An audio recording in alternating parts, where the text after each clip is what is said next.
Welcome to the Sharp Club this evening. It's a little bit past 9 p.m. on the East Coast. Yes, it's late night Monday, which means you get to talk to me and a bunch of other cool people. Isn't that great? Yes, we are very lucky, and I'm very glad that you're here this evening. Thank you so much for, I guess, pretending like you care about me. I think you do, but maybe you don't. I think you do.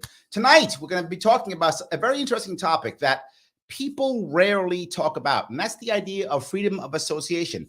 You might not know this, but it's actually in our First Amendment. It is. And people think it's only freedom of speech.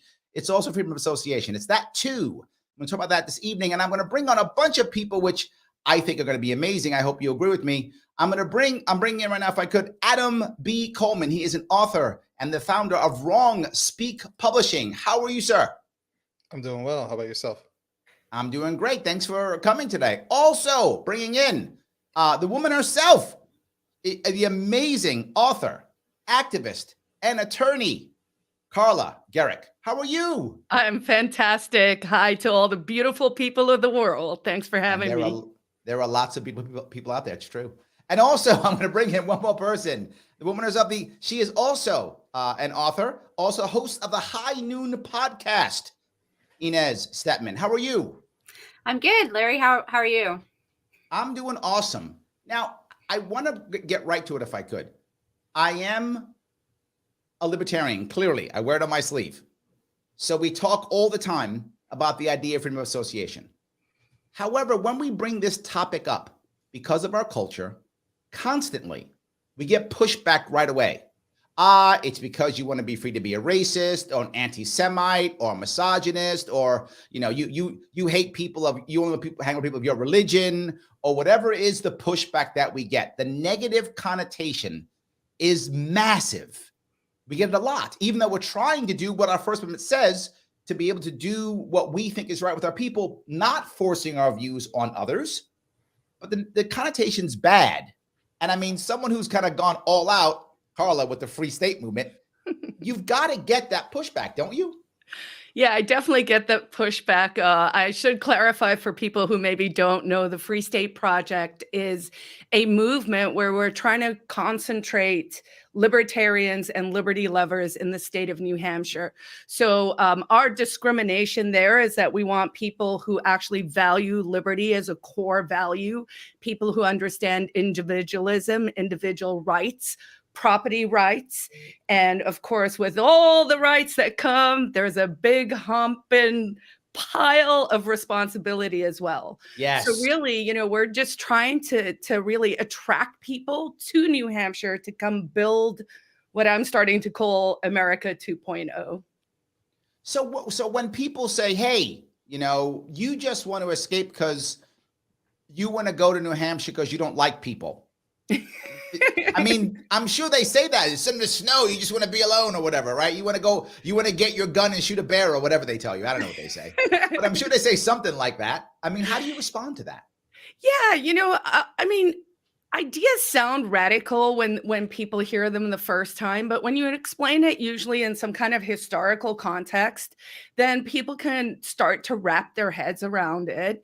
Really, what we're trying to do is just bring people together who share common values. And historically, that's actually been something people have done, whether it was through institutions, through their churches, through even, something as simple as what college you belong to, and we're constantly actually creating associations and disassociations.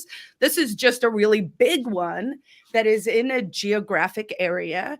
And again, it's not going to be everyone's cup of tea, but I think it's an idea worth exploring. And I felt so strongly about it that, I'm an immigrant, so I've never thought of geography as destiny, right? Like I've never thought, where I start out is where I need to end up. And so I wish I would learn that. I started in New York and I'm still in New York. I wish I should listen to you. But some people people, that works for them. For other people, Right. it doesn't. And that's totally fine, right? Like we're also all on a mission to find our best selves and do the life. I mean, I have a small mission that I mentioned to people here where I'm like, how can we get Larry to come to New Hampshire? So beware. I get it. I get it, at least a DM once a week. So yeah, I know already. It's not hidden. I get it all the time. So I mean, let me shift to something else though, which the idea of that feels like segregation, right? That's how it feels. I'm telling you the feeling, right? And as you've been talking about school choice, that's a big thing for you. Don't people go, well, yeah, we have segregated schools, so that's not good. Don't you get the same pushback when you talk about school choice? You just want to destroy public schools, or you just hate poor Black kids, or whatever is the thing they say to you. I mean, that's particularly foolish, given that the entire orientation of the school choice movement, I think sometimes to the detriment of the school choice movement, not pursuing a universal message, has always focused on those least served by the current public school system, which happens in our country to be mostly poor people and Black people and minorities and immigrants. But I actually think that this kind of argument, I mean, this is an empirical argument, right? There's plenty of studies that actually show that school choice either has a null effect or has an integrating effect. A lot of the times when people are talking about this context, they forget that the schools that a lot of these kids are coming from are also majority minority. So you have a lot of schools in urban areas that are overwhelmingly Black or overwhelmingly Hispanic, overwhelmingly Asian, because we sort ourselves in terms of housing, right? That way. And so if you're drawing the district lines that way, then you end up actually with very segregated schools, which is what we have in let me America touch that for a second. If you look at New York City, and New York is supposed to be a very liberal state. New York City is supposed to be a very liberal city. But as you probably know, we have the most segregated schools in the entire country, more even than Boston. We have the most segregated schools in the entire country. And I see it. For people who don't realize how New York City works, many people work in Manhattan, and we work together in a melting pot, or I call it a quilt, right? We work together in a quilt, but then we all go home to our own neighborhoods, which are all the same. So there is the Jewish neighborhood and the Korean neighborhood, right? And the Jamaican neighborhood, right? And the Greek neighborhood. I know I live in a Greek neighborhood. So my wife is Greek. So yes, so there is the Greek neighborhood. We all go back to our little areas, and then people wind up going to school, to your point, as it's all the same types of people in the school. You're right. I guess I'm just reiterating. I'm kind of just, reinforcing what you're saying. Yeah, I mean, look, I think these arguments are usually made in bad faith, and I don't know how much it's worth engaging with them. It's very obvious the modern school choice movement does not have as its goal the sort of resegregating of schools. In fact, the public school system is doing that very well on its own. Yes. We are less, our public schools are less integrated than they were in the 1970s, right? So because, again, and it's not because of some conscious movement, it's because people stratify how they live. And if you zone the schools by zip code, you're going to end up at the end of the day, pragmatically, you're going to end up with a lot of mostly racially segregated schools, which I do think is a bad thing if we're trying to create a certain sense of like civic harmony. We're trying to create, a basis for common citizenship between people. And it's interesting. One of the more sophisticated pushback that I get is sometimes, well, aren't people going to essentially not confront people dissimilar from them? Race is sort of the superficial version of this, but isn't there going to be a problem with e pluribus unum if we have a full universal school choice system? If everybody is sort of, let's say they're attending a faith-based school, and actually the data on that we have shows that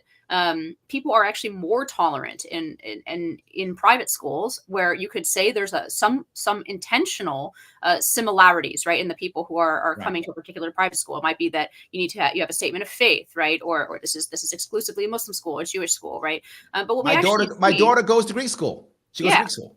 Yep. So that's like part of the appeal of the school, and I think that's a totally legitimate thing for a school to advertise itself with. And I think it's a very legitimate thing for parents to want for their children.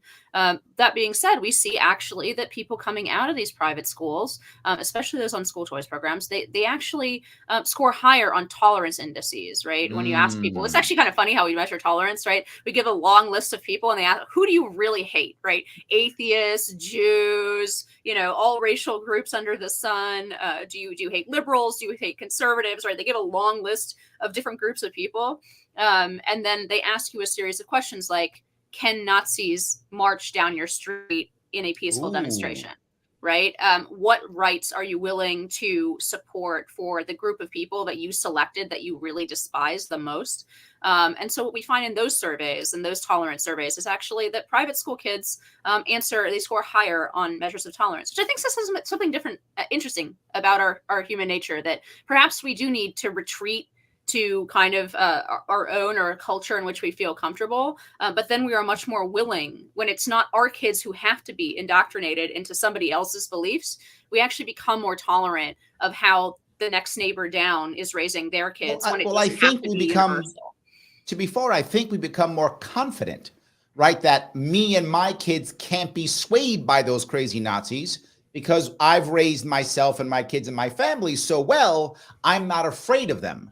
But if I think my kids could be swayed by the Nazis, now I'm worried, right? Oh my God, if my kids are Nazis, they might grab the armband and then here they go, right? So I think maybe, I'm guessing here, Inez, I'm guessing that if I feel more comfortable in my own culture or my own values or my own principles, that I feel like I'm more open. And I do this because I am blatantly, openly libertarian and I fear no one when it comes to politics. Because I know I'm right, because libertarian by default, I'm correct. So I don't fear anybody. I'm happy to have anybody on my show or talk to anybody because I feel comfortable in my own views. You see how I plugged myself? Thank you, Inez, for giving me that shot.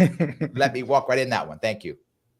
So Adam, tell me, this is something you do. You have a kid. You talk about your kid all the time. Are you thinking about how you educate your son, what you're doing with your son? Are you concerned about freedom of association? Are you worried about it? Is that something you even talk about?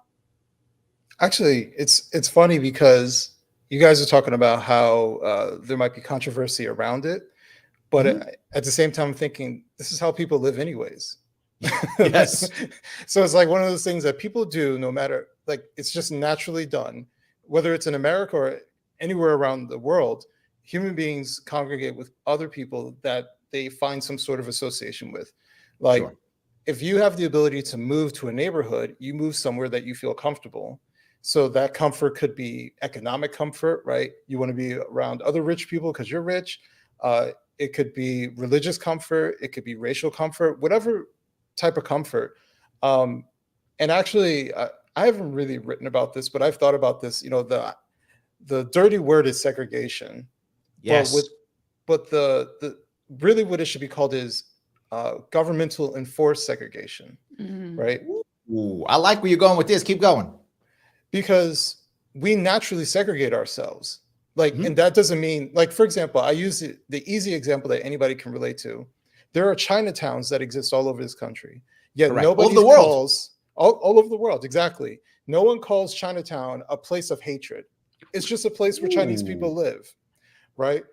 But when people want to live amongst themselves and then they say, I want to live amongst people who are like me, then it's all of a sudden hatred. The issue with segregation, as we call it, Jim Crow, was that the government enforced where people could live and couldn't live. That was the problem with it. If there was no enforcement of it and white people lived in one area and black people live in another area, then so be it. That's where people want to live. That's the freedom of association. And maybe in some situations, there were people who were, let's say, upper class blacks who lived around lower class blacks and didn't want to live there, right? But they were forced to because we're of the same racial makeup. No, I want to live amongst the other rich people. I want to live in those nicer homes that are over there. Why do I have to get stuck over here, right? So when you have the government enforcing where you have to live, how you can associate, that is a violation of freedom of association. So I don't think segregation is a bad word. I think forced segregation via the government is bad. People naturally I often use the example here in New York and Pennsylvania too, but we have Amish communities here, Mennonites here Yeah. also, right? The Amish, they voluntarily decide to be socialists, right? They decided, but it's on their own. They've chosen. They can leave. They have that, what's it, Rumspringa? Yes. Yeah. They decide to take off and go, you know what? I don't want to do this anymore. Okay, go. But if you come back, these are the rules. Yep. Right. So if you want to come back, but you got to play by the rules, or you can go. And I feel like that's not a bad thing. I think a lot of us, to be forward, many libertarians would yell, socialism is bad. But I would go with what you said, Adam. Forced socialism is bad. Right. But if you choose to give your money to a local civic group or a church group and allow them to take your money and spend it the way you want, it's your money. You've chosen to it. You believe in this group of people, whatever it is. I think that's fine, right? It's what you want. So then, with that being in mind, is the government then trying to right its wrong off our backs? Is it trying to, I don't know, repent for its sins of the past by not allowing us to segregate? I'm not sure I agree with the premise, Adam. I mean, I think that there's a lot of what you just said that's true. But we don't live in a society where it's only certain kinds of association that are abridged, right? And that's really what I think is sort of untenable, right? We live in a society where there's enormous punishment for a very specific type of segregation, right? Which is even if it's voluntary, because we have a public accommodations piece of the Civil Rights Act, right? So you cannot, as a business, decline a customer on the basis of race.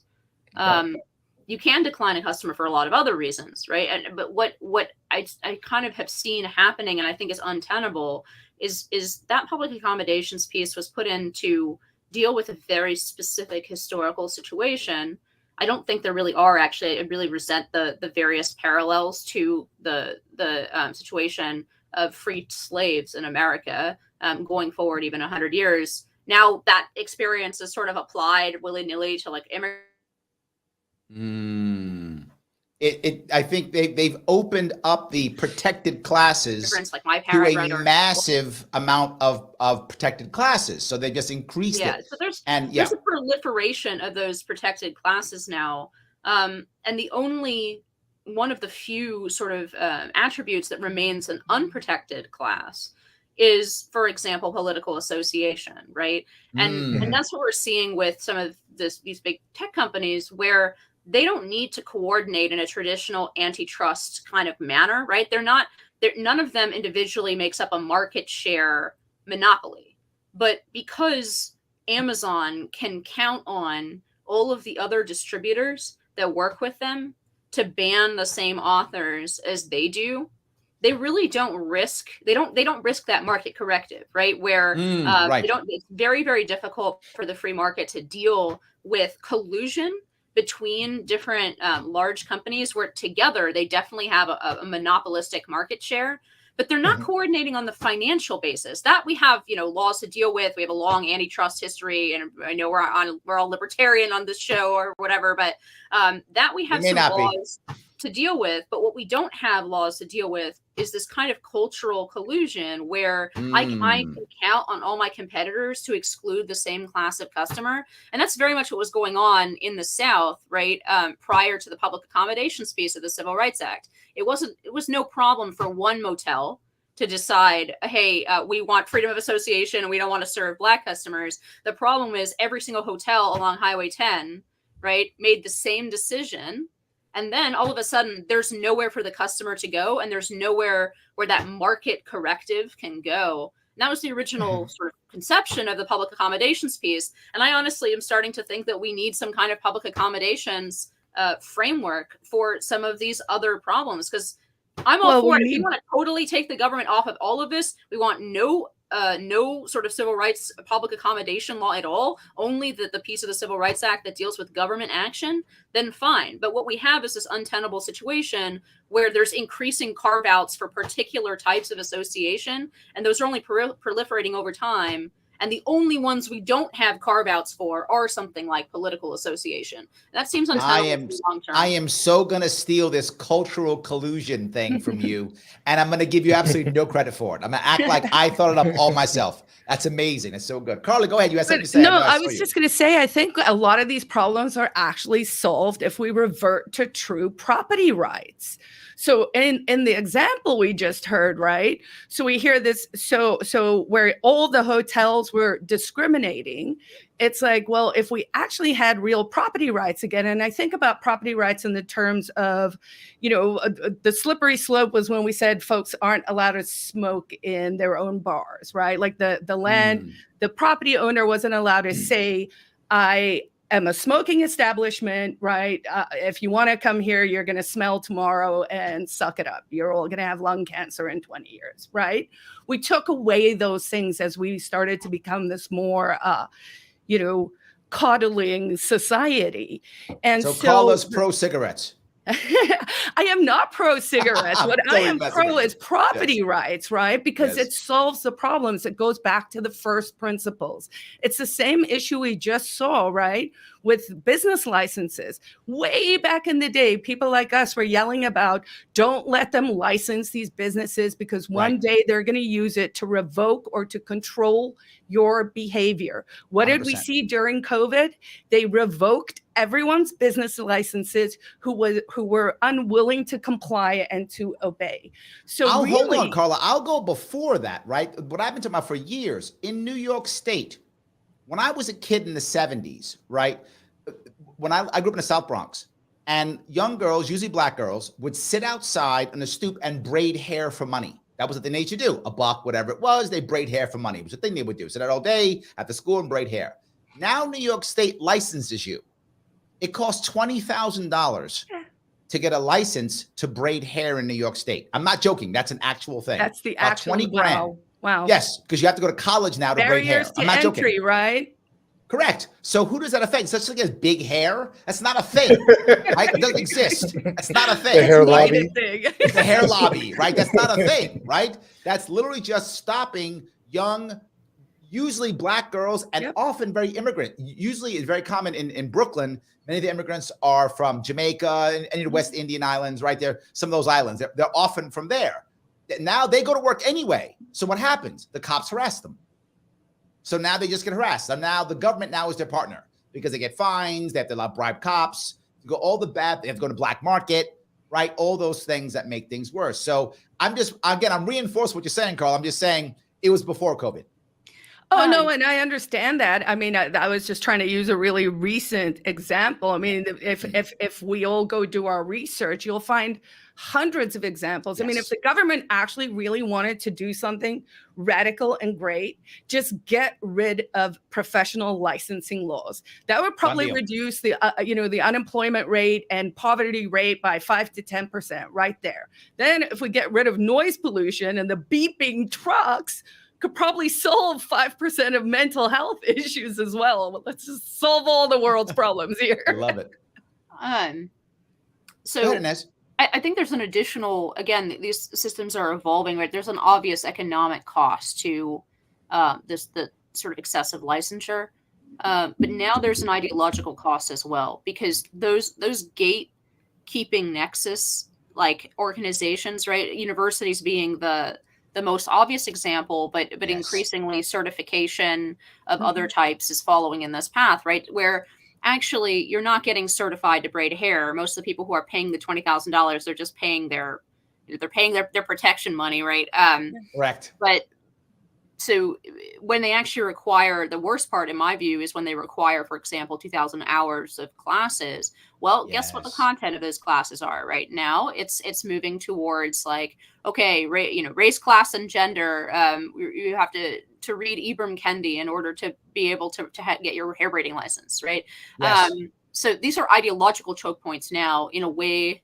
I mean, I would argue they have been for a long time, but it's become very obvious that one of the primary outputs of these gatekeeping organizations is now ideological. It's credentialing an ideological class rather than actually being connected in any way to the profession that they're ostensibly licensing.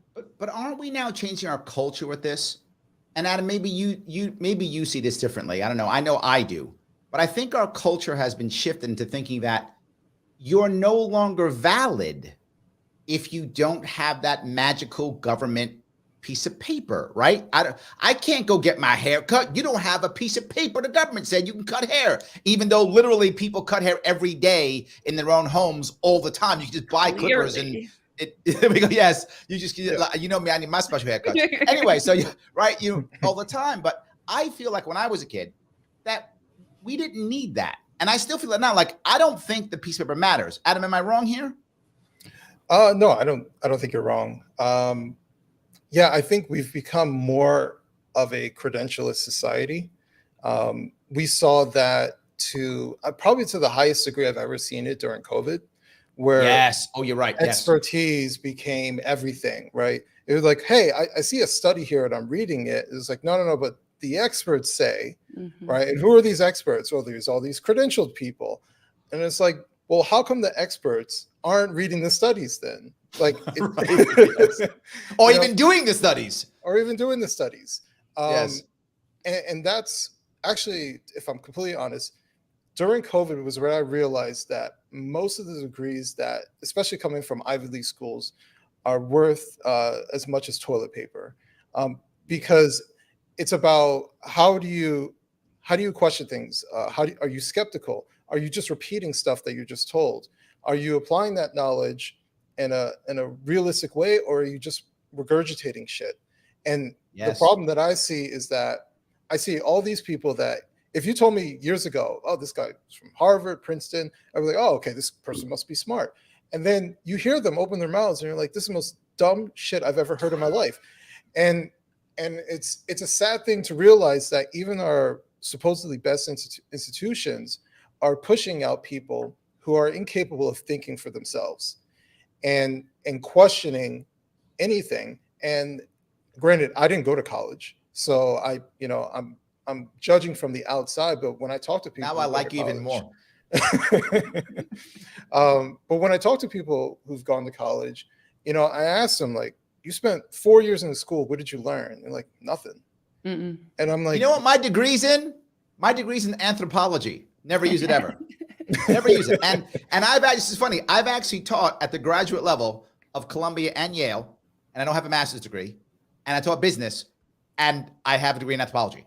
So never mattered ever. Like, never mattered ever. I completely agree. But your point that I'm going to bring up, which is important, is we should, and I'm saying using the word should, we should, as a culture, as a nation, as a community, we should respect our institutions. And the fact that we don't, in many cases, is a bad thing. It's a bad sign. Like, we should respect our institutions. That's why we have them. We're supposed to support them. We're supposed to be behind them. And so many people don't. And I think there's always been a group of people who didn't, always.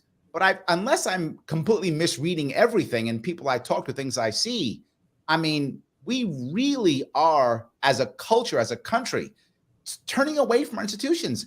I feel like it's not a good sign. Well, I just want to add one more thing to kind of bounce off of what you just said. I think the other problem is that there are too many credentials, right? Ooh, so okay. There are too many people. It sounds weird to say because we're always talking about access to this, access to that, more educational institutions. But you have more for-profit schools. You have more schools that treat their student body as customers. You have more people who are able to go into these institutions, and it's like they're paying to get certified, right? They're not being challenged. They don't, they're not getting kicked out. They're getting chance after chance to get a passing grade so they can push them along, so they can qualify why they just spent $80,000, $100,000 in school, right? Because now they're a customer base. And then they have all these people that come out, even at the highest institutions, who have their credential, who've learned nothing. Hold on. I have to give you pushback on that. They're actually not the customer. The customer is actually the federal government or the banking institution. Oh, yeah. Right? If they were a customer, they'd have to actually be given something of value. They're not. Right? Well, so they're not actually a customer. The customer is either the government that financed the loan and paid them, or the bank. They don't care about you as a student. You're just, here's some nice stuff. Don't complain. Do 4 years so that we can get your money and then go away. If you ever make any money, I don't care. If your degree has value, I don't care. If as long as the only time I care about you is if when I call you as my alumni, you give me some money. Otherwise, I don't care about you. So Right. to put some statistical meat on what Larry and Adam just said, it's true that the lifeblood of the higher education system in this country is federally backed student loans. It has been that way. Largely, I mean, it's been growing, but since the Great Society, right? This is a Great Society invention to start to back these student loans, and it was done, as Adam said, on the basis of access for people who wouldn't be able to afford to go to college. Well, we've increased the number of degrees and the percentage of the population that has degrees, but we haven't. What we've seen is a complete fall off in even basic literacy. So college, only about 31% of college graduates are what we call like functionally literate, which is be able to read a newspaper article and repeat back the who, what, when, where, why of it, right? So we're not producing more educated populace. What we're doing is turning out more degrees. And the sort of cherry on the sundae is this is all done allegedly to grant access to people who couldn't afford to go to college. Well, right. People who come from an economic background at the lower half of the income spectrum make up a smaller percentage of college students on campus today than they did in 1970 when we started these programs.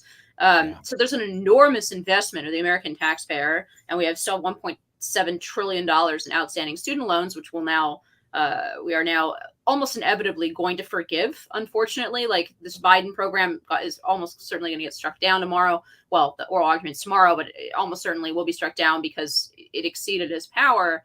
But the reality is that over half these loans are already in default, and the taxpayer is holding the card. So this is probably going to happen. I'm coming out with an article in a little bit, an essay about how I think we should heavily tax universities.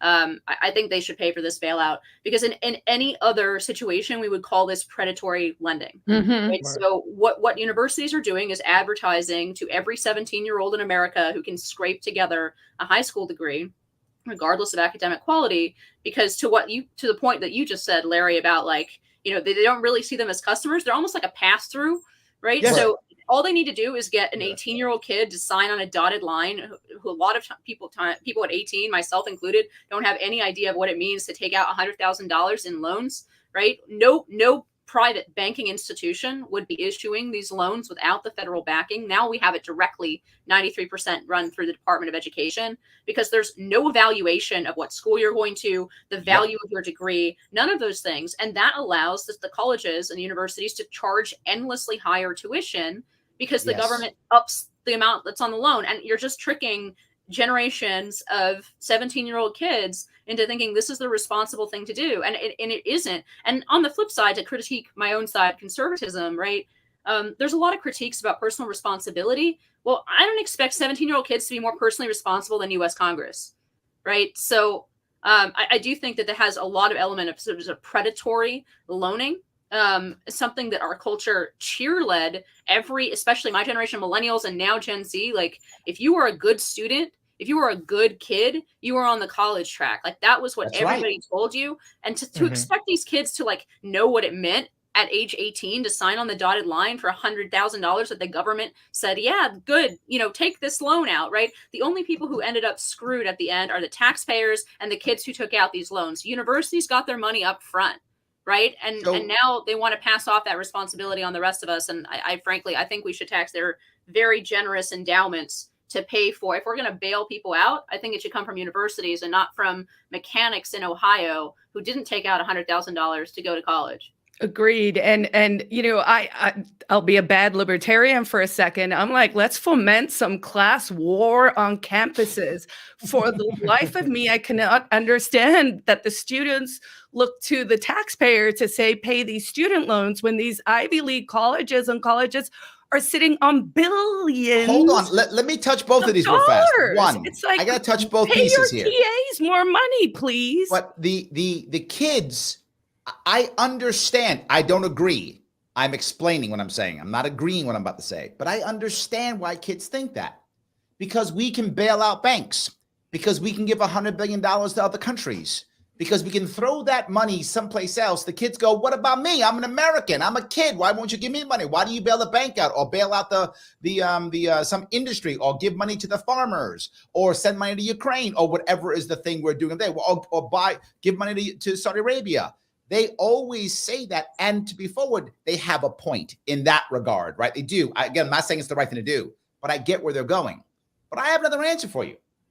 Right now, if you go buy a car, now when I bought a car when I was a kid, my first car when I bought a car as a kid, I had to go to the bank, right? I had to, for your car I wanted, then I went to the bank, and then the bank gave me the money and wrote a check to the company, right? To the car company. Not anymore. Now you go buy a car, you go to buy a Ford or a Honda, there's a Ford financing company. There's a Honda finance. They finance their own cars. When I was a kid, you got a discount if you paid cash. Mm-hmm. Now the discount is if you pay with credit because they get their money in the back end. So they're happy with credit. You just said it, Carla. They all have endowments. You want to fix this problem, Inez? Here's how you do it. You say, no worries. Every single college now can now also have a financial arm. And you now finance all your own loans, which means now the college must give a good education, because if that kid can't get a job, you're not getting paid.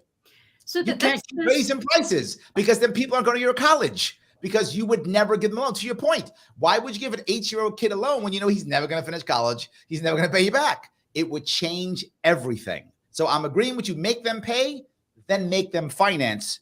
It will change everything. I love this idea. It's already happening in a very small way. Like universities like Purdue in Indiana are doing what are called income share agreements. So they're basically, you sign on the dotted line for a set percentage of your income for a set number of years.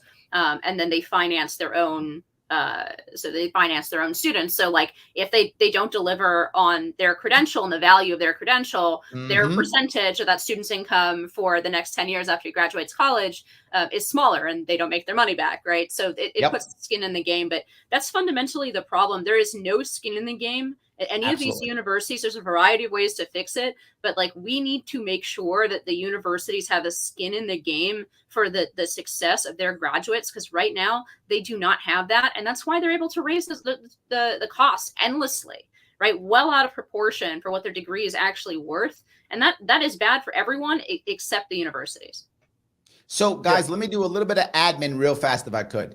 Guys, if to my audience, if you're listening to this, if you're watching right now, do me a favor, click that like button. I know you like it or you wouldn't still be listening. So please don't be silly. Click the like button. It's free. It costs you nothing. Click the button right now. What are you doing? Click the button. Click the like button right now. It helps you get past the algorithms that I need to get past to make sure I can get this out every place else. And if you happen to be watching this on Twitter right now, this gets streamed to 8 different platforms. If you happen to be watching on Twitter, retweet it at this moment. Click that retweet button right now. Retweet it so other people can see it. If you want to support this show, there's 2 ways you can do this. Number 1, you can just super chat me if you want to. If you're on Larry Sharpe YouTube, that's fine. Super chat, get a chat out there. We'll bring it up. Or you can support my sponsor. The sponsor for the show is the advocates.org. We're talking about segregation, right? Talking about identity politics. Head over. They have a identity politics survey. Take that survey right now. It's free. Takes about 4 or 5 minutes. Finish it and then share the results. If you share the results, people see it. They'll have conversations. They'll take a test. You have lots of good talk just like this online, whether it's Facebook or Twitter. Do that. It's free. It makes me happy. It makes your friends happy. It makes my sponsors happy, and it supports the show. Please do that right now if you can, or remember and do it afterwards. Either one's fine. But the last thing I want you to do is remember something. There were 3 people who showed up here tonight to have some awesome chats. So support them on Twitter if you would. You can follow Adam on wrong_speak. You can follow Carla at Carla. It's pronounced Gericke, but it's not spelled Gericke. If you're listening to this, it is C, not K, CarlaGericke. So please check her out on Twitter. You can also follow Inez on Inez Felcher, and that's spelled INEZFELTSCHER. So thank you so much, guys, for watching. I appreciate it. So I want to keep going that road. Adam, you was shaking your head yes. Tell me, what were you going to say? The obvious part about bailing out is that it doesn't change the activity of the colleges. Yes. I mean, it's like, okay, there's a bailout. So next semester is $80,000. Like they're still going to keep doing what they're doing. And that's ultimately because I've written about this, I believe, for the New York Post, talking about my son who's now 17, and thinking about what is he going to do, because Right. if I'm dead serious as a father, I haven't been worried about much when it comes to my son. The only thing I've ever been worried Lucky about. you, brother. Lucky you. I mean, thankfully, my son's a great kid. No real issues with him. The only thing I've ever worried about him is he going to go to college, and is that fair for me to advocate for my son? Because it is a financial trap. And Yes. I've preached alternative schools, like trade schools. I went to trade school. I've preached going abroad. I've been trying to give him all different types of options. Right now, he's experiencing a somewhat quarter-life crisis because he doesn't know what he wants to do now. And I told him that's normal, and it's perfectly fine. But I just think to myself, my answer was USMC, United States Marine Corps. USMC. That was my answer. Yes, I joined the Marines when I was 17. That was my answer. I'm not saying he should. I'm not saying that. I'm just saying that was my answer. Yes, when I was lost. No, I hear you. No, so I understand. I understand that from a parental standpoint. So let me go now to someplace which you might want to consider, or this is where we're talking about. Would you consider an historically Black college? Would you encourage him to do that? This we're talking about, freedom of association. Would you encourage that, or does that not matter to you either way? Would you encourage a religious school, like a Catholic university or something like that? Would you encourage that at all, or something you don't care about? And the reason why I say it is, when my girls were growing up, one of my girls is in college now. I put both of them in Greek school. I'm not Greek. My wife is Greek. And why did I do that? And it's going to sound odd, but I'm going to be very forward with you. My wife was like, well, we can put them in Catholic school. I said, no. I was adamant, no. She was like, why? I said, they're not Catholic. I'm a Protestant. There's Lutheran school, but I'm Lutheran. I was raised Lutheran. My wife is Greek, born in Athens. So I said, either put them in Lutheran school, public school, or Greek school. Now, I don't know why I was so adamant about that, right? Is Catholic school by default bad? No. But I'm just telling you, I felt like my culture mattered to me. That's what I felt. It was an emotional thing, not a logical thing. The Catholic school might have been a better school. I don't actually know that. I'd never checked it, if that makes any sense. I'm just being very forward with you, right? This is just how I thought, how I felt. It was my emotion with my kids. And I felt that the cultural aspect of the Greek school, which I didn't think it was that good of a school compared to others. I thought it was an okay school, I guess. But I thought that the cultural aspect had some value. That's what I thought. It connected them to their culture. That mattered to me. Now, would I send my daughters to a historically Black college? It depends how they connect. My daughters are mixed race. So my oldest daughter doesn't connect to her Blackness very much at all. My youngest one does. So would I ask my youngest one to? I would. I probably would be forward with that. Yeah, why don't you consider it? Consider going. She connects to her Blackness much more than my oldest daughter does. She doesn't connect to her Blackness very much. Would you consider an all-girls school? I would. Why wouldn't I? I mean, I'm not against any of those. If I think that's going to make the person better, right? Is the person going to come out better, stronger, faster, more confident, able to do more? I'm kind of in. And I think that, go ahead. I'm sorry, Carla, go ahead. No, I was just going to agree with you. I actually did go to an all-girls boarding school. My parents were overseas and I was in a boarding school. And I definitely think that had a positive impact on my own academic career, my own confidence, all of that stuff. I mean, it really surprises me in the States to sort of see, people not really advocating for more of that even, because I think it would be good for chicks. Yeah. I'm sorry, Adam. I never answered. I yapped all day to get you to answer the question. Please, if you would answer the question, I apologize. No, I mean, it's nothing. The only thing I've really cared about is finances. And I figured that my son will figure out where he feels comfortable. When kids are shopping for schools, they do a tour, they go to the location, they feel the vibe of the environment, maybe the demographics, whatever. It's something that I want him to choose, even if it's something where I might disagree, but it's his life. So for me, I'm just thinking from a father's standpoint. My job is to protect my son. And I'm also thinking protect him financially. Like I wouldn't want to advocate for him to jump into something without understanding the risk. And is that risk worth it? And the longer I think about it, the more I think it's not worth it for most things. You know, I've been able to, my trade is in IT. I've been able to have an IT career, just like everybody else. I've worked alongside people with bachelors in computer science and all this other stuff. Guess what? Same money as them. I've progressed. I've been a manager. I've done all different types of stuff. And no one has any idea. I've had the CEO of one company was like, you went to college. He has no idea I didn't go to college. No idea. Yes. He just assumed. No one's ever asked my college degree. Right. I have literally been, it's funny. I've been an officer in a public company twice. No one's asked if I went to college. No one's ever, I mean, they assumed that I did. No, I mean, and I did, but no one even asked. I think you're right. But I want to go forward, be a bit forward on this. I was talking about this 10 years ago. If you want to see what a trend is, always look at the startups. The startups 10 years ago, if you were a tech startup 10 years ago, if you had a master's degree, that was a no hire, literally a no hire.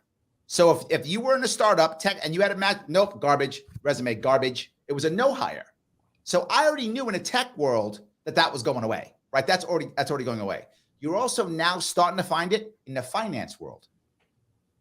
And that's now the new finance startups. They're starting to be like, look, can you sell stuff? Right? Can you get out there and sell the product? Do you have skills? Not Bingo. Do you have a piece of paper? That's correct. Hey, but there's an exception though, which is unfair, but I think you all get this. And I think Elon Musk said it years ago. Elon Musk and someone else said it. They were like, the three people were asked, who do you hire? This is probably 5 years ago. And they said, same two people. One, someone who came from the top school with the top grades and the top everything, and people who've done stuff. That's it.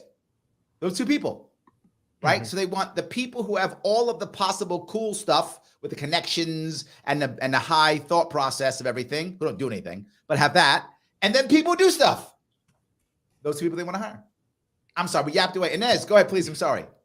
Oh, no. I was just thinking that one of the problems here is there's so much fat both inside and outside of government that these people have an endless supply of what are essentially make work ideological jobs, right? Think about Yoel Roth at Twitter making I don't know how many high six figures, right, to police the speech of the sitting president, right? What qualifies him for that job? Well, he wrote a dissertation about his own sex life in an Ivy League university. I'm impressed and that's by that. literally what qualifies him for that job. I mean, increasingly, that's my problem. I never wrote one of those. Yeah. Pretty lucrative as it turns out. But there's so many of these sort of self-perpetuating make work jobs, right? That are now even more pernicious because they're one step beyond make work. It used to just be sort of the email jobs, the BS jobs. Now it's ideological compliance, right? We essentially have political officer jobs that comparatively to the Soviet Union, right? You call it political officers, the guy who was attached to the unit to make sure that everything was ideologically correct, right? We have a lot of those jobs. I'm thinking even earlier, Michelle Obama made $400,000 a year to be the diversity consultant at a major hospital before her husband ran for Congress, right? So there's a lot of these jobs. I'm somewhat hopeful that this tech downturn actually may, at least with Elon Musk proving, I actually think the free speech stuff that Elon Musk is doing is more likely not going to succeed. Well, in any case, I think it's less important than him demonstrating that you can fire 70% of the payroll of these people and operate a major tech company when profits start to go down. When they're not in the fat times, they're in the increasingly in the lean times, and they're going to have to look at downsizing somewhere. I am hopeful that some of you haven't realized something though, right? Maybe we're not going to hire a DEI consultant this year. If you start firing all those people, who aren't doing jobs, TikTok is going to suffer. I'm just saying. They're not going to be able to TikToking all day. And have you thought of that? See how selfish you are, Inez? TikTok is going to suffer. Come on. So, no, Carla, I want to go down to what you talked about with the all-girls school. I think when a lot of people are against this type of segregation. I'll use a word, the bad word, but it is voluntary. I think a lot of people are against it. And I can see some downsides to it. I can, but I'll use it in my own world, right? When I joined the Marine Corps in the 80s, I joined the Marine Corps and I was on the ground side, meaning I was on the combat side. There were no women. Now there are some women in combat roles in some military. There's some. In the 80s, there were none. All my leadership, male. All my coworkers, male. All young men, right? All of us. There was a downside to that, but there was an upside too. Some of you may not know my background. I lost my father when I was young. I was 12 when I lost my father. I was desperately looking for positive male role models. And the Marine Corps completely filled that role of many positive male role models that I was desperately seeking. And I didn't know that then, obviously, but as I look back now, I can tell. Then I just thought, these guys are cool. And so I did that. But what I was looking for was positive male role models. The advantage was it made me a much better person. It made me a much better man. When I joined the Marine Corps, I was a punk. I was a punk. I was a 17-year-old punk. Thought I knew everything, but right? I thought I was a punk. I was what I was. I came out a much better person, a much better man, a much better citizen, much better in every way possible. However, my language was very misogynistic because I never really dealt with women in the professional world. All I knew, I was 17 when I joined. The only work I really knew was with other men. And I had to change a lot about how I spoke, the things that I said, the way I reacted. In a military environment, it's very macho, obviously, you can imagine. And every insult is a feminine insult. Yes. Right? So when you're attacking other men and calling them, it's always a feminine, you're a little girl, right? That's what it always is. My speech pattern was very, even though I didn't feel misogynistic, I didn't feel it. But oh my God, my language, I think about what I used to say was terrible. I can't repeat any of that stuff now. I'll be canceled. I was going to say, Larry, I don't believe you said little girl. I didn't. I said far worse things than that. Yes. But that I can say here. Yes. That I can say here. But yeah, so I can see both sides. Carl, did you have that same thing? Was there an issue with you going to an all-girl school? Oh, I called everyone a little girl, Larry. There we go. That's your problem. Okay. Yes. No. I think for me, it was a positive. I got through high school. High school's a hard time, as we all know, teenage years are not fun. All the hormones, like the stuff that's happening to your body, the confusion, all of that stuff. Right. So it kind of just took a lot of that out of the mix. We did try and address some of that stuff with boys and girls school, kind of socializing, maybe some sports games, that kind of stuff. So it certainly feels like in the military, you could probably mitigate for that in some ways, without having to say put women in combat. I mean, for those of us who are anti-war, which, I am and will always be, I'm just like, no, we made the wrong move there. We should have taken more men out as well, right? Like if we can't solve like the problem that we're trying, wasn't, oh, let's put more people in danger. Let's put more people in the military. Let's take more steps to solve our problems with violence instead of words. And now we're actually criminalizing words. And people are just kind of going, oh, well, then I guess it is who has the biggest rock, the biggest stick, might is right. So, I think segregation. Go ahead, I'm sorry. Oh, no, I was just going to say, because you're using the word segregation, and to Adam's point at the start of this, where he was talking about naturally segregated, just a short story. When I immigrated, we landed in the Tenderloin in San Francisco, which back in 95, 96 was dodgy. I mean, it was like crack house in our basement of our apartment. Our apartment was like $400.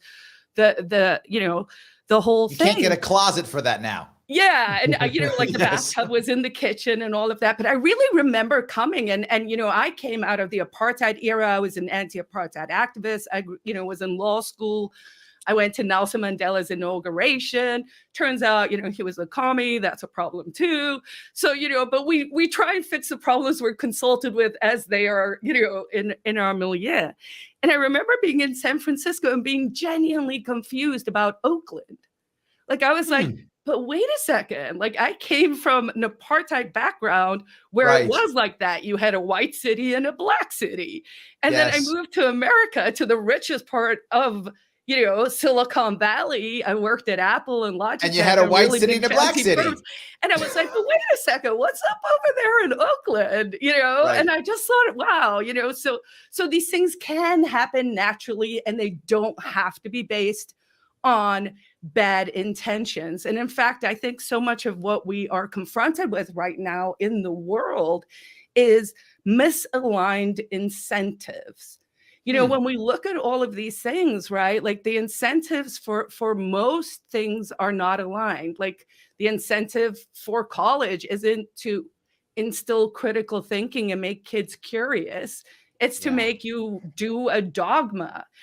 So They're getting paid. I want to touch this anyway. piece. This is important you bring this up, because what I've seen so many times, right? Again, I've just gone through the college thing with my daughter last year, right? And high school in New York is very similar. New York City high schools. And to your point, Adam, I didn't want my daughter going to the high school she picked, but I let her go anyway. I thought it was wrong. Come to find out, I was right, but that's besides the point. Anyway, so I let her go wherever she wanted to go anyway. But one of the things they lead with here in New York City, they lead with, we have a diverse student base, a diverse student body.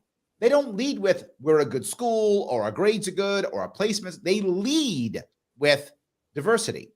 Going to colleges, they lead with diversity. And to your point about, incentive, the incentive is just to have representation. The incentive isn't actually to integrate, because even if they have representation, that's great. But then all the black and brown students drop out after the first year, and the school's all white years 3 and 4, right? Or the reverse, they all go to the same school, but the black people sit here, the Hispanic people sit here, white people sit here. So you still segregated anyway. Is that helpful?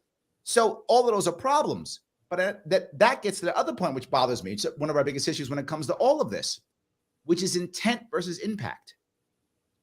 The intent is for us to be happy and satisfied and to do well. But what actually, that the intent isn't that anymore. Now the intent is just to look like we're fair.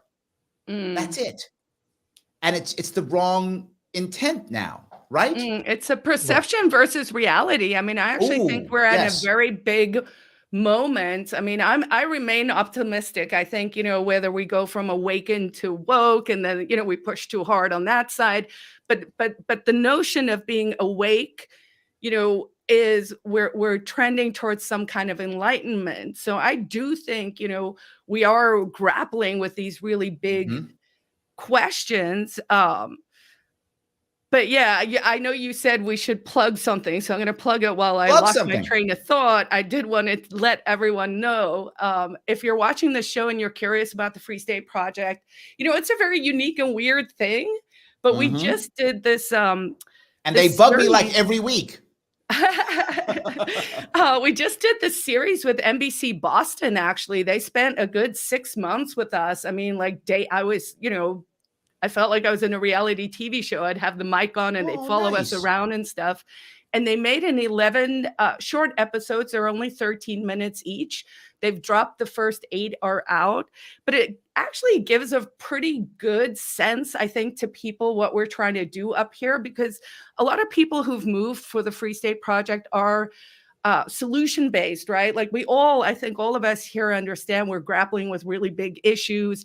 It seems insurmountable. I mean, the amount of money we're talking about, the inflation, to say that, your college degree is now $100,000, but, when it was 2,000, for grandpa, 2 generations ago, like what is happening, right? Like we have to be on the cusp of something really radical happening.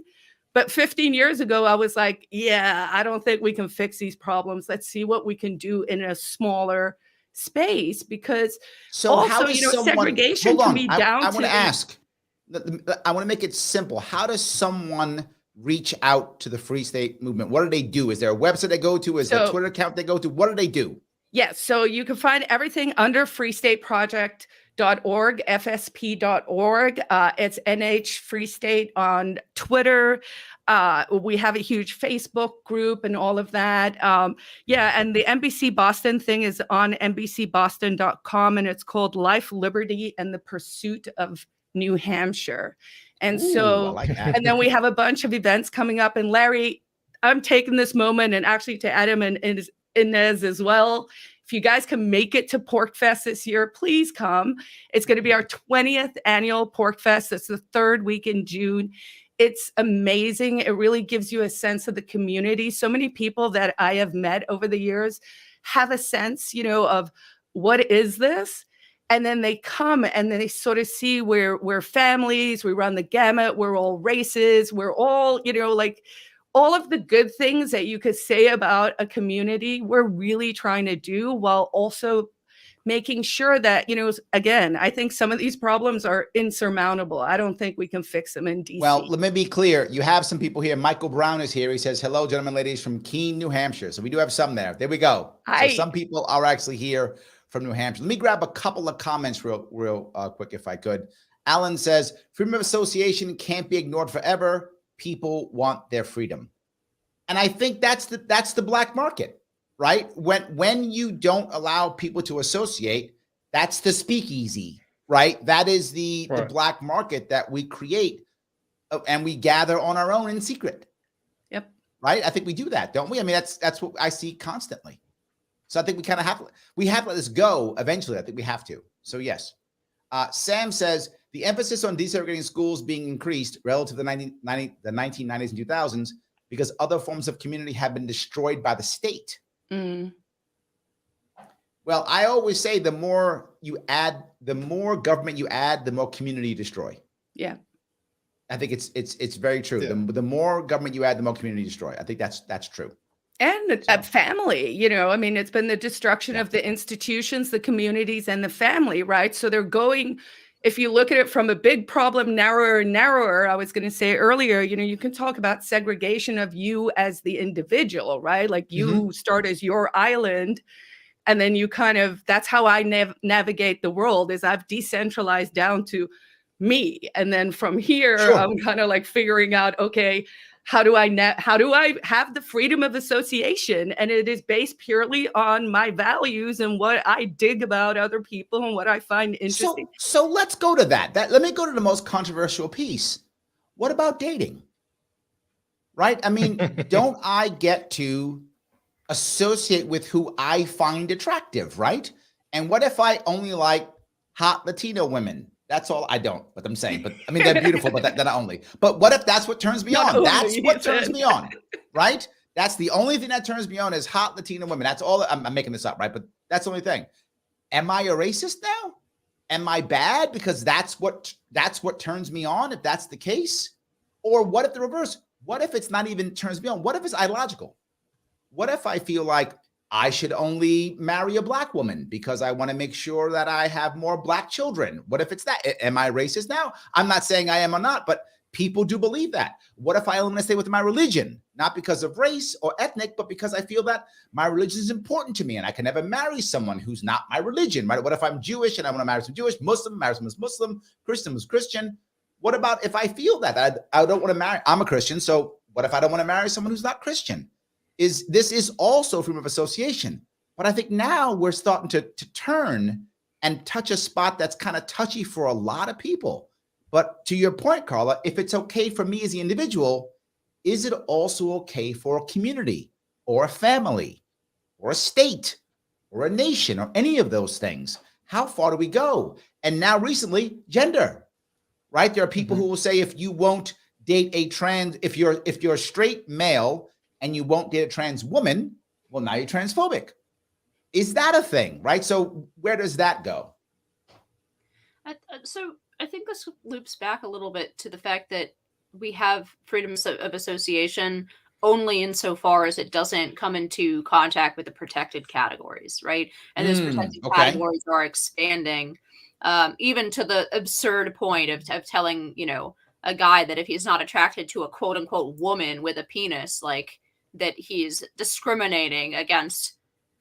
Anyway, but I do want to maybe push back a little bit against the framework of this, like, because Carla, you said you've sort of shrunk it down to the individual, and now you're building out your associations. I think that unchosen associations are extremely important. And in fact, I don't hold on. Did you say unchosen? Unchosen association. Unchosen. So I think like actually our short-term revealed preference is always, and I don't think it's just government either. I don't think that it's just because government has gotten in the way of associations, of religious associations, of family, although I think it, largely a lot of those programs haven't helped. Some of those Great Society programs, of course, famously encouraged, single motherhood, allowed men to leave the home. Like, I'm not disputing some of those pernicious influences, but I do think this is also, in some sense, it's sort of the wages of prosperity in a way that has allowed us to atomize in a way that is very, very bad for us long term, but is a revealed preference short term, right? So it's not always pleasant to be every moment in an association with people, right? People are nosy, they get in your way, your neighbors want to know what you're doing in your yard, right? Like your mom wants to know like when she's getting her grandbabies, right? Like, or whatever it is, right? It's not always pleasant to be in, and in many like more substantive ways than I just laid out, right? Like some associations are very negative. Our experience in the short term is very negative. But the problem is that, to me, I see the sort of major problem as we move into the middle of this decade and into the next one is not too many like sort of unchosen obligations, but the opposite. We have no unchosen obligations. Every person is like a unit, an atomized unit floating in the ether, carving their identity out of a black hole in the center that is called yourself. And I think this is a very unnatural way to live. It's a very inhuman way to live. And in fact, human beings have been born into unchosen associations. Family, religion for a long time was not a chosen association, and then nation. But hold on, right? These are unchosen aren't we, associations. Inez, hold on one second. I mean, isn't kind of what Adam's saying and what I'm saying? Aren't we saying that we're in a position to where we can choose, but we're choosing to associate, aren't we? I mean, we're making choices. Like, I chose to put my kid in Greek school. I didn't have to. I could have gone to public school. Right? Don't people, it's not enough, even though, if I'm in my black hole and I'm atomized, don't I still try to create a community anyway? Or you're saying we don't do that as much anymore? I'm saying we don't do that as much anymore. And I think that's in part because we have this sort of individualistic impulse against this unchosen association. We have a very self-centered, I don't mean that in the like pejorative way. I mean it literally, like very self-centered on how we feel and what benefits we're deriving from an association. And it turns out that feels really good in the short term, and it feels really bad in the long term. And to answer your question, Larry, about whether or not we're doing that, well, I mean, individual examples aside, we see that people have many fewer friends on average than they used to since the 1990s. We see that an increasing sector, increasing percentage of Gen Z is not having sex, right? They're not dating and they're not having sex, right? So I actually don't think that we are not very good at constructing from whole cloth these kinds of communities. And in fact, there's an enormous advantage to essentially being born into some kinds of unchosen associations, whether that's being born into a family or being born within the borders of a nation, that actually gives shape and direction to our identities in a way that I don't agree with Anthony Kennedy that the essence of liberty is to divine for yourself the mysteries of the universe. I think we're actually finding that people divining the mysteries of the universe in their own navels are extremely unhappy and in all kinds of measurable ways. I think you're right. I don't know. So, and as is saying that, we should all be dependent communists. I'm teasing you. So, yes. But no, I get your point. Perspective. Yes, it's one of those why not both situations, right? Ooh, I think on, it's Carla, understanding we're an individual. What does Plato say? You cannot conceive the many without the one, right? So I think it's for every individual to find out who they are and then find their place. So I don't think we're just it's what she's saying, Carla, what she's saying is that we're like a matter of finding out who we are as though there's some like nucleus of authentic self. I think that's actually how we ended up here, that actually who we are is very much determined in association as a natural human animal with our families, with our tribe, with our conception. If you move forward, a few several 100,000 years in human evolution, our conception of the divine, right? Like, these are actually things that I don't think there is this like authentic self at the center of every one of us, like a little spark, and we discover what that is. No, in many cases, that actually turns out to give us no antidote to nihilism at all. And I think that's why So people are completely. Adam's nodding his head. Yes, go ahead, Adam. You like what she's saying? I do. I think she's onto something here, because I think of, we'll just use like young leftists, for example. I think young leftists are very, they want to change the world. They're looking for an identity. Yes. They're looking for a sense of belonging. And we have a more disconnected society. We have more people who don't know how to interact socially in person. And so that makes them more disconnected. Everybody thinks that they're on the spectrum, when in reality, they just don't know how to talk to each other. Yes. And when everyone I see in Gen Z tells me they're on a spectrum, like everyone tells me they're on. You're right. Yes. And so what I see is, I oftentimes look at people and I ask, not necessarily if they're right or wrong, but are they happy? Right? They could tell you oh yeah, I'm right. And they could tell you that they're happy, but you watch their actions, you watch what they say. And I think of like the people who got into transitioning, for example, transitioning sex. And I hear the stories all the time, especially from detransitioners, where they're confused, they don't have a sense of belonging, and they feel alone. And then finally they find the community that is just as confused, just as alone, and they support each other to do unhealthy things, right? And when someone says, I don't feel good. It's like a drug community or a gang community. It's the same thing. Exactly. Right? Same thing. I see the same thing when it comes to incels. It's not, there's a lot of different unhealthy communities that have developed from people who don't have a strong sense of self, who have been told, don't be proud of your country, your race doesn't matter, religion is stupid, all the core things that people would have found some sort of sense of belonging to. They've been told to get rid of all these things because they're arbitrary and stupid. Find your own true self. But their own true self really is other people's true selves. They have no self without the collective, whereas most people have a varying degree of a self. Like, I'm a father, I'm also a Christian, I am Black. I have multiple things that I think are important. I'm an American. And I'm not going to disassociate myself with all of those things just so I can find like one particular thing. And this kind of brings me back to the detransitioners.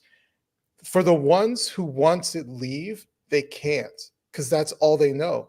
They've invested their entire identity in this one community that is filled with unhealthy people, filled with people who aren't trying to build you up. They're trying to steer you on a path and clap for you as you do more unhealthy things to yourself. It's one of the reasons why people who join cults can't leave cults. Yeah. Because the cult becomes their entire life. If they leave the cult, they have nothing. They've already lost their family and friends. They've lost their job. They've lost everything because they put everything into their cult. So now if they leave the cult, they have nothing. So they say, I might as well stay in a cult then. I guess the spaceship's coming. Because if it's not, I'm in trouble. So the spaceship's coming. Well, it's either that or a Chinese balloon. Or a Chinese balloon, one of the two. Yes, something's coming because I can't go home. So, yeah. But to wrap it up, I think we are becoming more isolated because especially a lot of younger people, they've been told it's the intellectual thing to get rid of those things that we used to hold dearly as some sort of, what's the phrase Inez used? You didn't choose unchosen association. Unchosen association. Yes, unchosen associations. Right. You're being We're told. stealing all your stuff, Inez. We're taking all of it. We're taking all your stuff. trademarking it right now. Yes. But yeah, you're supposed to disassociate from all those unchosen associations and start from ground zero, start from scratch, start from nothing. And I don't think we're made to do that. Got it. No, I think it's about, and I think it's, you're finding people who basically join the cult of the state. Like, and that's one of the reasons why you find particularly young people who will jump on the red or the blue team, and they are all in on the red, because that's like their life. That's all they have. They don't have a multifaceted piece that you said, right? You have many parts of who you are, right? So I think it's very true. It's a good point. I love it. By the way, Kim likes what you're saying. Kim says, Mr. Coleman, spot on. This is how Catholic schools came to be. People wanted their kids in school with church folk and not with general public.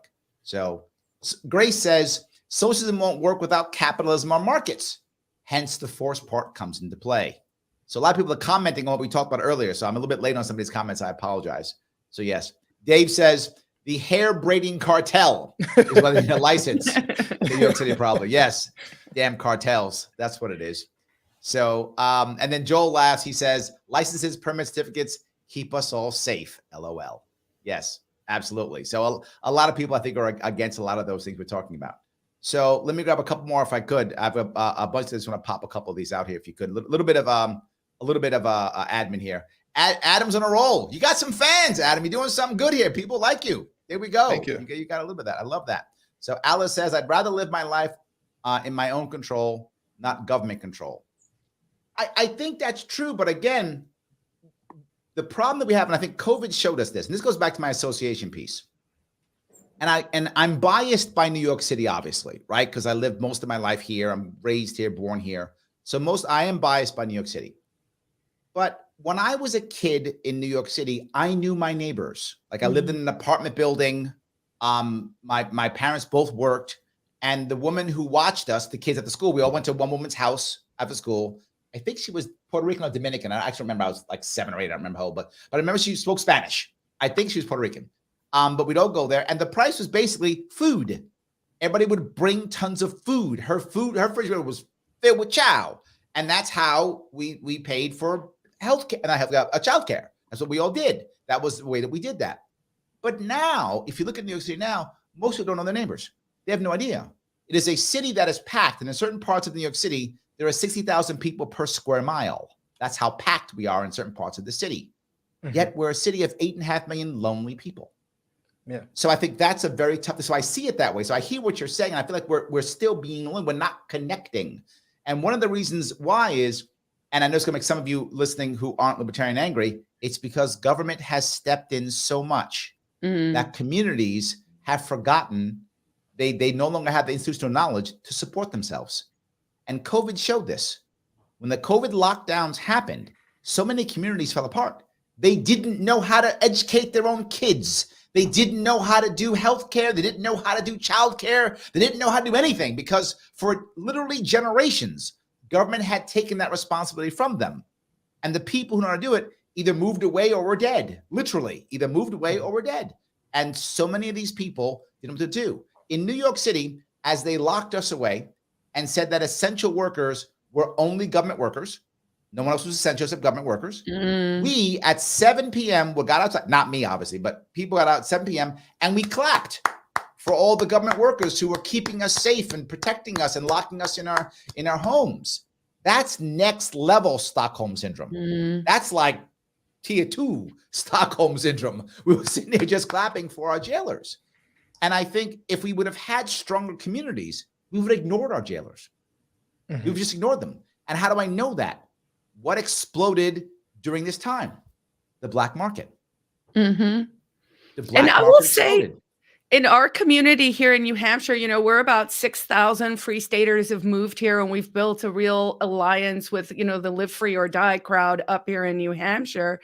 Larry just decided, we being me, I was just like, no, I'm not going to do what you tell me to. Right. We actually threw Porkfest in 2020. I let the governor know that it was a First and Second Amendment protected assembly and that we would be throwing our week-long party and that he was welcome to come hang out if he wanted to. And we just genuinely kind of carried on as usual. So in that same way, when you were talking about the Amish community earlier, we know these pockets can work where Yes. people do, segregate, I think, has that negative connotation. But what about choose? Let's make it a Ooh, positive. I like Let's that. be like, Choose. well, we all believe in, as a libertarian, I believe in choice for everything. Sometimes it makes you uncomfortable because I'm pro-life, so I'm not a fan of the abortion, but I'm like, okay, if I'm actually going to apply the rules of self-ownership, maybe it's not, I'm going to shake my finger, but what can I do? So if we put things in the frame of choice, Now you pissed off half my audience, Carla. Thanks. It's It's if fine. we put Okay, it's things fine. in the frame of choice, right, then we're starting to also put a more powerful and positive spin on things. Why shouldn't people be able to choose their language, their friends, their whatever? Like, I'm a nerd, so I just, I choose sort of content of character. And do you have interesting, crazy stories or theories to run by me, and let's talk about weird stuff, right? But So everyone we kind of jumped around a little bit. I want to head back to this piece if I can. We kind of bounced around a little bit. The idea of dating and family, right? Family, regardless of your thought process, is important, right? I think everyone would agree it's valuable, it's important. Whether you decide to choose your family or whatever you do, whatever your logic is in that, whether you decide to have a romantic family, meaning whether you decide to have a mate or not, you still have mother, father, maybe siblings, whatever. So you always have family no matter what. Mm-hmm. When I want to choose my romantic partners, when I want to choose my friends, is it bad to segregate? And I bring this up because it's a personal note for me again. When I grew up as a little kid, I grew up in the Bronx as a little kid. Most of my friends were either black or Hispanic. Almost all were black. In fact, so much that I didn't realize when someone said, blacks are minority. I said, where? Because where I lived, they weren't. So I didn't know minority. No, they're not. That's not true. So that's how I grew up as a little kid. But when I got older, my parents moved up to Long Island. And overnight, most of my friends were white. Like overnight. They went from mostly black to mostly white overnight. And I wonder, was it a bad thing if someone didn't want to be my friend because I wasn't white? I had to pick white friends because I didn't have any black. There weren't black people around to have friends. So I had black friends when I was in the Bronx. I had white friends when I was on Long Island because that's the people who were there. So friends, romantic. I mean, at what point is it racist? At what point are you a bigot? Or you never? Well, I was going to say that in terms of friendships and romantic relationships, it's one of those things where people do anyways. We just don't say it out loud. Like, oh, okay. For example, if I say I don't want to date a woman who weighs more than me, well, I'm just not going to announce it. I just won't choose them. That's true.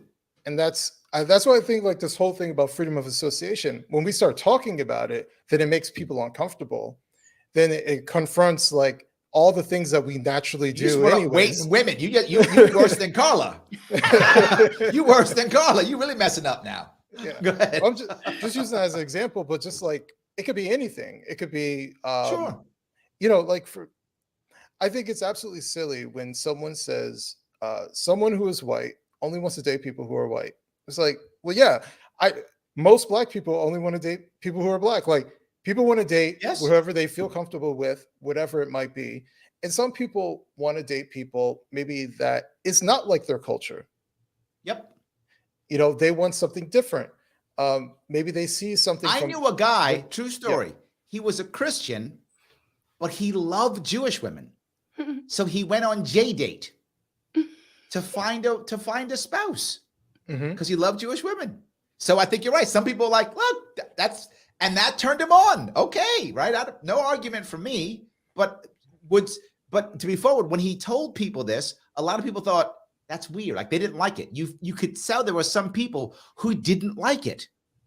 Right? Because we don't talk about it. Yes. I think when we're comfortable. My girlfriend, before I married my wife, my wife is white. Before I married my wife, my girlfriend before was black. And when I broke up with my girlfriend who was black, she was extra mad at me when the next girl I was dating was white. Yeah. I'm saying the truth. She was like Yes. extra mad at me, right? She was extra mad, not like regular mad. She was like doubly mad. And I didn't date my wife because she was white. I dated my other woman because she was black. I happened to like them both. I met one at work, and I knew my wife from high school. And that's just what happened. So to your point, I think people, you're right, but you can't say it. If you said the thing about the women in the weight, people are going to be mad. Yeah. And if I had said, I only want to date a black girl, people would be mad at me. So I guess my point being, I know you're right. We do it. Correct. I know we do, right? But is it wrong? I'm asking a personal opinion. Is it bigotry to decide that I'm only going to date, Christian women or Muslim women or whatever, right? Or in this case, my friend, Jewish women, whatever. No, it's not wrong. People tend to be more comfortable with it the smaller the categories are, because they're so much more intimately connected with something that doesn't feel as sort of as much exclusionary as what Adam is saying about comfort, right? So if people say, I'm Armenian, I want to date an Armenian, people don't bat an eye at that. And I think part of that is just the racial categories in the United States, right? Like if you say like, I don't want to date white people, you're saying like so many different sort of ethnic categories. So people seem to be more comfortable with it on a more like tribal or a closer ethnic basis. Because I don't hear a lot of people objecting to the idea, like if you're Greek and you want to date other Greeks, people don't seem to think that's very weird. But if you say I'm white and I want to date other white people, that seems more that seems more politically charged in a way. And I think that we could say it's just because of the wokes and that's probably at least partially true.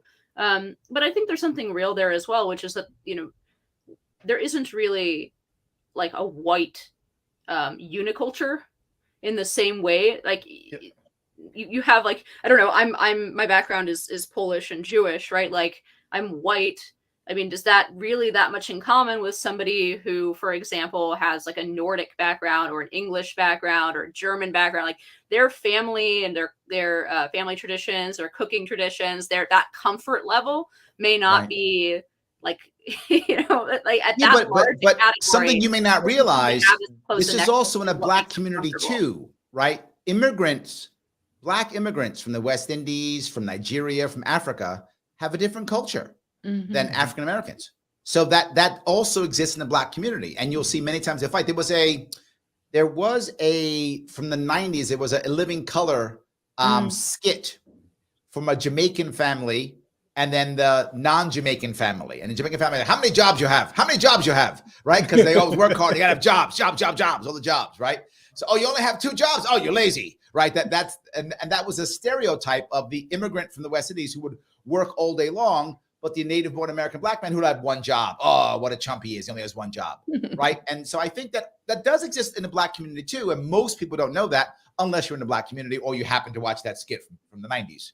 Right. So it was only an example, but I think these large racial categories, so white, black, Asian, don't actually make a lot of sense. And I know, some folks like Camille say that there's no such thing as black. I think that's a little. I'm unconvinced by the idea that race doesn't exist, but I will say that I think ethnicity is much closer and more like touches us in such a more individual way. At some level, that's the stories of our family. That's the story like that comes along with the cooking and the culture and the comfort that Adam keeps saying, like that cultural comfort. I think people do understand that and are more willing to talk about it when you break it down into that like more individual traditions. Whereas I think what I got from you, Inez, in some way, like kind of grossly scientific in a way. Or what like I got from you was it's not what's okay culturally is saying who you want to date. What is not okay is saying who you don't want to date. That's what I got from what you said. So if I say I'm Armenian and I want to date Armenians, people go, great. But if I say I'm Armenian, I don't date anybody except Armenians. Oh, you're a bad guy. So I feel like how we project this is important. If I say I don't want to date non-white people, then, oh, you're a bad person. But if I say I really want to date Greeks or something, I think it's if we're dating a preference in what we want, I feel like culturally we're okay with that. But if we say what we don't like, that by default makes the don't like less than. And that's somehow an insult to somebody. Am I reading that incorrectly? I mean, I was thinking more about the size of the categories, but it could very well be what you're saying, Larry. It could just be that you're allowed to say what you're into, but not what you're not into, and maybe that's more offensive. Although I feel like that doesn't cover it all the way, because if Adam had said, "I only like to date very thin women," people would still be offended, 100%. Ooh, good point. Yeah. You know what I mean? So, like, I do think there's something to these extremely large categories that we think this actually doesn't have to do with something that we all understand as like comfort, individual level comfort, or like community level comfort, that it's such a broad category that it's sort of necessarily overbroad, and you're going to be like excluding people that actually you would have a lot of comfort with, or I don't know what it is, but I think the categories are just too broad. And when the categories get really broad, there's some additional offense that goes into it. But at the end of the day, I don't think there's anything wrong with choosing. I mean, this is a really important category of people. Like, this is one of the most important, speaking of unchosen associations, this is, at least in our culture, it's a chosen association, right? If you're Indian, then it might not be, for example.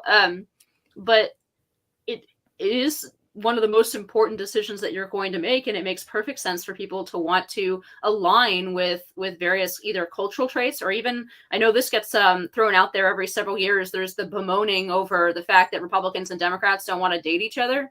Yes. I don't think that there's anything wrong with that. That makes perfect sense to me. You know, my husband and I dated and got married in part because we shared very similar conservative values, right? Like, that is a totally natural thing to look for in somebody that you potentially want to spend your life with, I think. Can I go ahead, Adam, please? Yeah. So I actually want to kind of answer, well, she wasn't really asking a question, but I kind of want to fill in with what Inez was saying about why it would be weird, like the concept of white, right? Where she's like, you know, German and Polish, there's two different cultures. So the reason why, and this is just my hypothesis, the reason why I think people find, if you say, I only want to date white people or other white people, it sounds strange when you use this term, is because white people don't see their race as being important. Like, that's not how they primarily identify. It's usually how they identify when forced to choose how you identify, right? So if you say, what's your background? You say, oh, my background is this. It's usually foreign nation. You find some sort of foreign association as an American, where like, oh, my grandmother's Italian, my grandfather's Polish. Like, for white Americans, they typically find some sort of foreign association. Usually true. So it's strange when if you were to come to them and say, what is your association? And they say, I'm white. It's very strange, because that's not how most white people see race. They only see race only from the aspect when they are forced to choose what race they belong to. And when confronted with that, then they say, well, I must be part of this category, so I am this. So like, you can imagine in Jim Crow, you have these people where their grandmother probably immigrated from another country, but they are now part of the white category. Right. So now they are confronted with, I am white.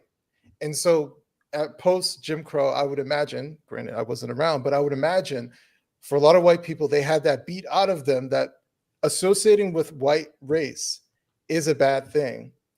And on top of that, the mixture of immigrants into the country that they just don't feel the need to associate with. There's no benefit for white people to associate with being white, right? There might be a benefit to associate with a foreign culture, because for many white Americans, they have some sort of foreign. But I think you may be missing an important piece here, right? For most, if you are an African descendant of slaves, as I am, I don't know, Adam, if you are. Do you know if you're an African descendant of slaves? Well, my father's from Trinidad. My mother is from here, so I'm not 100% sure, to be honest with you. Yeah. So being an African descendant of slaves, we don't have a homeland. Right. We don't have, we are literally the only ethnic group on the planet, the only one that does not have a homeland. There's no other group on the planet who does not have a homeland. Every other ethnic group on the planet, even Native Americans, still have reservations or things of that sort. Even Native Americans have a homeland. We're the only ones who don't. In fact, we are the only slaves throughout the entire history who had our entire culture removed. Every other group of people who've been enslaved, they were still their own culture. When the Jews were enslaved, they were still Jewish. When the Sumerians were enslaved, they were still Sumerians, right? When the Romans were enslaved, they were still Romans. They didn't lose their culture. We were the only ones who lost our culture. So we don't have any place to go back to. So what became our culture? Our culture became poor America, because we were all after slavery. We were poor Americans. So our culture became poor American culture.